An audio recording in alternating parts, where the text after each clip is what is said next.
I'm Dave. This is the Cyderbaby show, and today I'm speaking to Andy from Eater. Hello, sir. Hello, Uh, nice to see you. and you're looking well. Feeling good. Good, ideal. Keeping up Um, healthy habits. yeah, I could tell. That's all right. I got a drink here, added Uh, shot. So, yeah, we'll have a drink together in a minute. Um, you've been harassing me on the odd occasion on social media for a yeah, chat, so I thought I gave in. I caved. I thought, okay, let's talk to this chap, see what it's all about. So, tell me a little bit about your history, sir. well, I suppose my first thing was Eater. I formed Eater when I was a school kid, Yeah, and we got swept up in the old punk rock thing. Started just about then, and so there was only like five bands, six bands at the beginning, and we were one of them. And so that was kind of where it all started for me, and I pursued music as a kind of route, and then progressed from there many yeah, years later, strangely, to reforming the band recently. I've been doing the solo stuff for years now, but I yeah, wasn't thinking of reforming Eater. It wasn't kind of on my radar at all to do that. But then this album resurfaced, which was the finished mixed version of the original Eater album, and yeah. it's had all the guitar parts that I'd overdubbed at a later stage on it, a couple of years after the band split. And so it's kind of that kind of reinvigorated the idea of it would be great to promote it. But, I definitely didn't want to go down the route of old band members or Mm, session guys or, to recreate something that's a youth thing with a lot of energy and a lot of excitement, you've got to do it a certain way. And if it can't be done that certain way, then it shouldn't be done at all. But yeah, by chance, I met a band at a gig that I was at, and a band called JoJo and the Teeth, and yes, we became friends. Before we decided to do this, we were like, oh, I thought these guys are cool. They're nice. I could I could I could happily hang out with them, but music didn't cross my mind right. until the idea just arose, and so we did it. And we the first rehearsal was kind of the kind of touchstone, as in, will it be any good? Because it had to be like beyond special to be worth my while to do it, as far Yeah, as enthusiasm level goes. And it was just surpassed all expectations. And it's amazing thing because, playing the original Eater set as Eater back then, and the energy and adrenaline that we had then, that was summoned up as soon as we started playing, really. and it kind of petered out and it was lost for decades. But Yeah, immediately we started kicking in at Anne, for the first track. It was like, this is it. This is fucking, somehow this has worked, and it's amazing, and it's going great.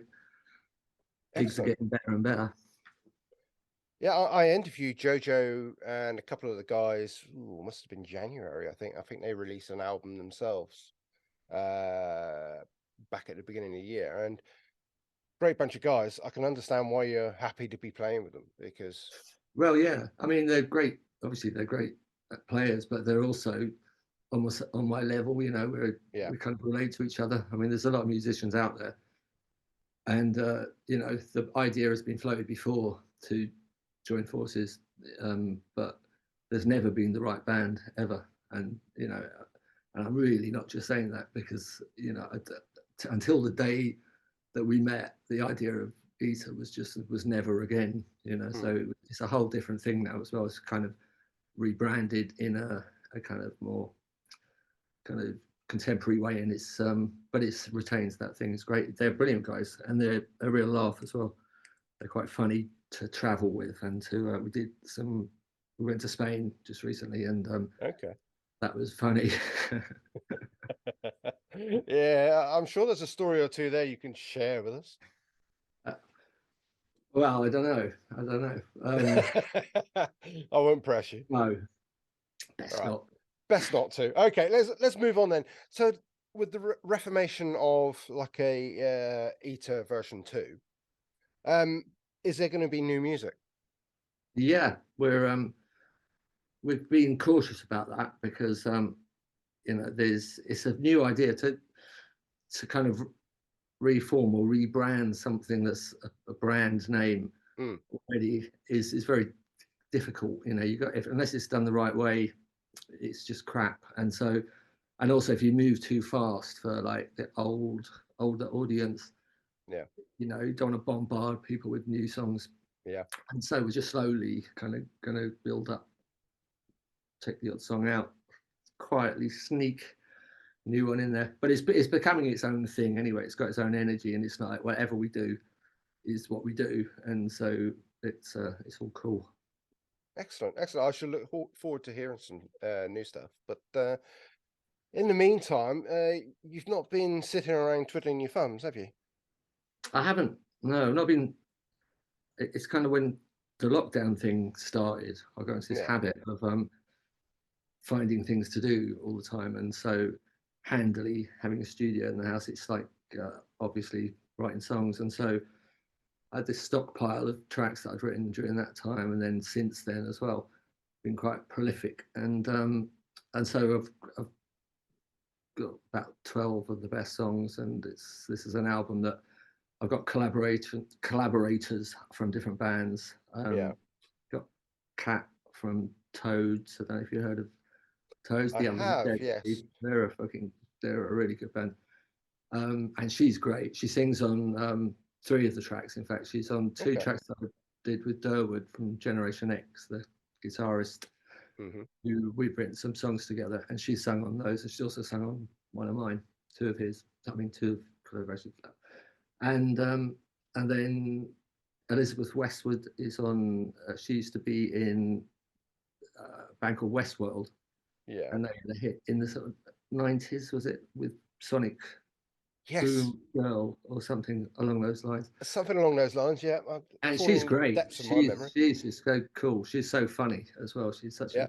it's a real nutter, and she's got a good voice. And we've done this great track called "In a Fix with a Narcissist," which is going to be the single, along with another one. Okay. And a bunch of other people got different guitarists contributing to it. Billy Duffy's put some guitar on that one I just mentioned, Yeah. or is, and yeah, so that's keeping me busy, and it's still kind of just at the tail end of that now, and starting to think about artwork and stuff like that. But the title of the album is "Being Alive is Fun," which is it's a, it was the last thing that Jeffrey Epstein's lawyer, Jeffrey Epstein said to his lawyer in the cell. He was making a sarcastic comment about why he was so worried about everything, and he says, "Because being alive is fun." And I just thought that's a great title for an Yeah. album. Yeah. So I picked it. I don't think Jeffrey's going to sue me for nicking it. So I think you're pretty safe. yeah, I think so. Yeah, I think so. Maybe a member of I'm not going to get hung up about it. You know No, what I mean? I wouldn't. So when's this likely to come out then? I mean, if you're thinking of artwork, November. November. Well, Yeah, no, no, we're planning. You know, hopefully, fingers crossed, November. yeah. So is that going to be with a few shows as well? Yes, we got well around the time of the release, definitely. But in the meantime, I'm doing a solo gig at the Union Bar in Greek Street, Soho, on the 27th of July with a few of my buddies from that album playing Okay. some songs. And then we're playing as an Eater gig on the 3rd of June in Brighton at the Hmm. Prince Albert, which is our next gig, which is I'm looking forward to in a couple of weeks. And then we're playing Rebellion in August, on the 3rd of August. And that's going to be the first time we played there Yeah, for a that's a long time. cracking venue as well. So Yeah, and we're playing the Opera House, which is, I've not played that one before. I've played at the Empress yeah, before, but so yeah, that's going to be quite a blast. And as I said, the gigs are just getting better and better. So um, mm, it's everyone's in for a treat. The people that don't know what we're about yet, I haven't quite kind of got up to date with it. It will be, it's a present to them, a gift. yeah. You can unwrap gifts early if you'd like to share now, or Well, just our mere presence at Rebellion playing live on stage is the gift. Oh, okay, okay, right. That's all I was talking about. Sorry, my mistake. Okay, so over your mm, years of the music industry, Mm. how do you look at the industry now, and how do you feel? You know, how do you look at bands like, well, say JoJo and the Teeth? What can you pass on to those guys?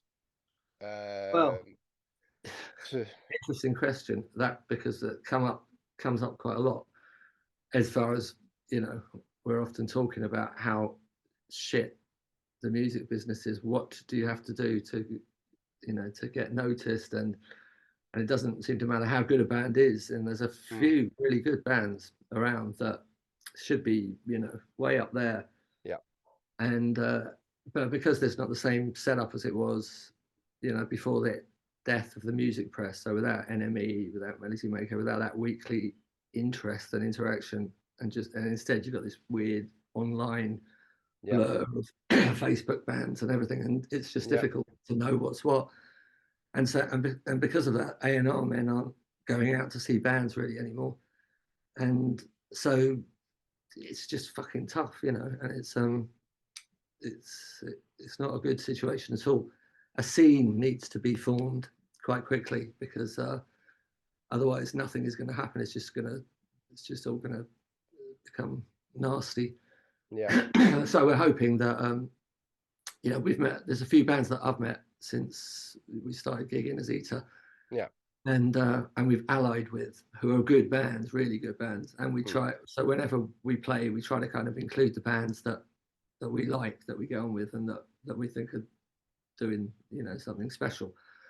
And so it's always a good lineup. And so yeah, like at Brighton we've got Polly Pickpockets, who are quite a good London band, and you've got Jamie Perrett, who's the son of Peter Perrett, playing, and then Tizane, who's a new kind of doing really well yeah, female artist, and so it's not like, because if you compare one of our bills to say a UK subs gig or mm, one of the other old school punk bands, it's just like all the same yeah, thing, and we're just trying to make it a bit more exciting, and that's how scenes come together. So yeah, you never know, if no one else is going to try, then we might as well try and see what happens. yeah. I mean, I do appreciate you doing that, because there are so many good bands, like you say, that just don't get the presence of other people, from like the likes of me, shall we say, on media, who are missing them completely, because Yeah, it's no real reason. I get bombarded with bands day in, day out, and there's only so much you can take in. But because like nobody like me or anything like that can go out and write an article, and like you say, a weekly journal, going out and people buy it, yeah. it just all Uh, falls but to but pieces.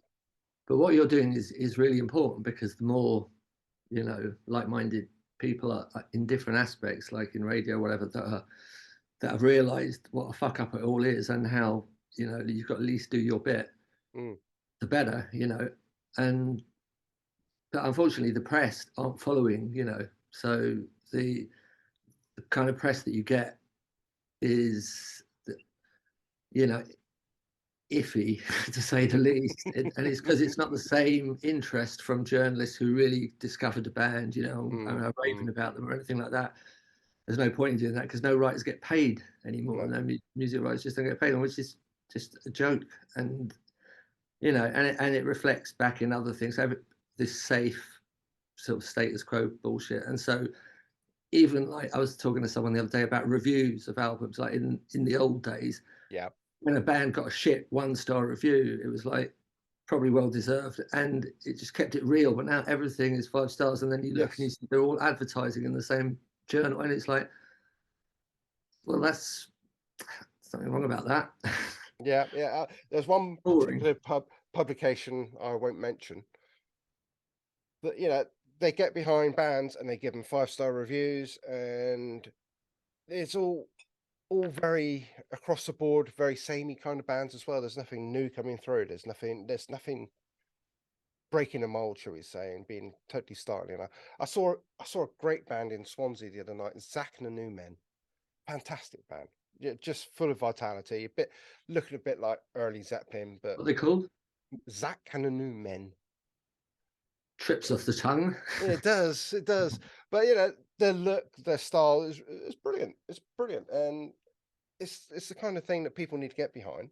Just Yeah. just mention it a few times in a pub to the right people or online to the right people, and they could be the next big thing. But But because of another thing that I keep hearing is that from the bands is that getting people to actually go to your gigs. yeah, I mean, it's always been a problem to do that, but it's kind of a weird situation where you've got a lot of followers online, yeah, when no fucker comes bothers turning up to a gig, and it's it's the way it's gone is all very strange, and it's yeah, not fair.